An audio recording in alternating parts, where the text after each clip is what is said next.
I'd just like to share our story with our children and how Medicaid and Medicare affects our families tonight. So, I'm a wife, a proud mother of 5. I'm a scholarship coach and a veteran educator. And for the first time, as I said, in 25 years, I've had perfect attendance at work, not because I'm a rock star, but by the grace of God, none of my children have had to be hospitalized or critically ill or in the ICU this year. In our household, that's extraordinary. Our journey as a family has never been easy. 2 of our sons are autistic, disabled, and have been battling sickle cell since birth. When the doctors warned us that children with sickle cell rarely live past 19 or 20, we refused to accept that as our reality. And I'm proud to say our oldest son, Kay, will be 29 next month.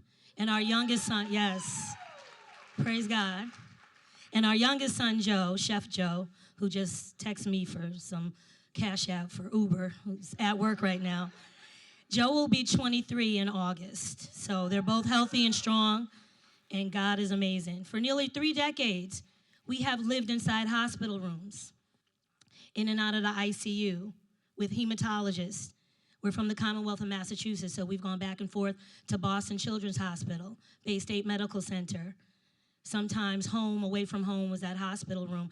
The pull-out bed with the blanket and the pillow was where we stayed for weeks on end. We would beg our doctors and nurses for compassionate care. The fight for affordable, accessible health care, is not distant and is not political for us. It's personal. And this fight spans generations because right down the road is my mother, Alice. She's 84. She's spunky. She's a spitfire. And she's also the definition of resilience. My mother went back to school when she was 50 years old. She became a social worker, but before that, she was a care worker. Yeah, shout out to Alice. She took care of my father before he passed away in 1987. He had heart issues and died of heart failure. He was also a veteran, so we relied on his benefits to help take care of us. And when he died, the benefits died with him. And when he passed away, my grandmother moved in, Mabel, who's also a 1920 graduate of Howard University. Shout out to Grandma Mabel.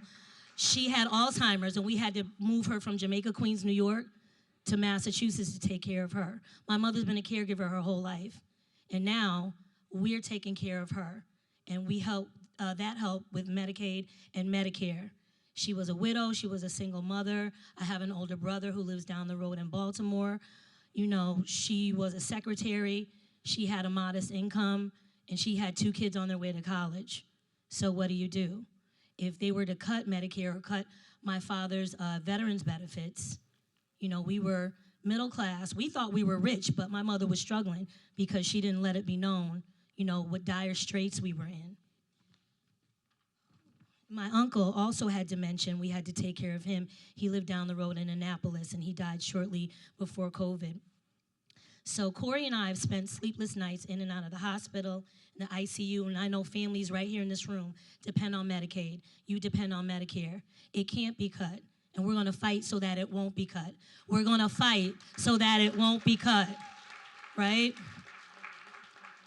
Not one of the richest countries in the world. It makes absolutely no sense. Without Medicaid, my children would lose access to life-saving medication, regular specialists, hematologists, therapeutic support that keep them stable and keep them sane. They've got therapy that they need. They've got medication that they need. We all do. Medicare, the very system that my mom depends on to manage her aging body and heart condition and the aches of caregiving, is her lifeline. And in the Commonwealth of Massachusetts, I'm not sure about other states, at the age of 26, kids are kicked off their children's employers, their parents' employers' health insurance. So my son at the age of 29, who doesn't work, he's disabled, he has no job, would have no Medicaid, would have no Medicare. When he has to get sickle cell treatments, he's got to get pain treatments, he's got to go to therapists, he's got to go to hematology. We've got to fight. We've got to fight. We've got to fight. We've got to fight for Medicaid and Medicare. Thank you.